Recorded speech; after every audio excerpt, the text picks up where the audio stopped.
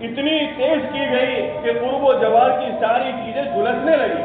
اس کی لپٹ میں آنے لگی۔ حضرت ابراہیم علیہ السلام کے اس موقع کے اوپر دو راستے تھے۔ ایک راستہ تو یہ تھا کہ اگر زندگی عزیز ہے تو دعوت و تبلیغ کا کام چھوڑ دے، اور اگر زندگی عزیز نہیں ہے تو اپنے آپ کو آگ کے اندر ڈال دینے کے لیے تیار کر دے۔ حضرت ابراہیم علیہ السلام نے دوسرا راستہ اختیار کر لیا، اس لیے کہ ان کو اللہ کی ذات کے اوپر کامل یقین تھا، اس کو اللہ کی ذات کے اوپر بھروسہ تھا کہ یہ دنیا کی آگ میرا کچھ بھی نہیں بگاڑ سکتی۔ حقیقت تو یہ ہے کہ حضرت ابراہیم علیہ السلام کی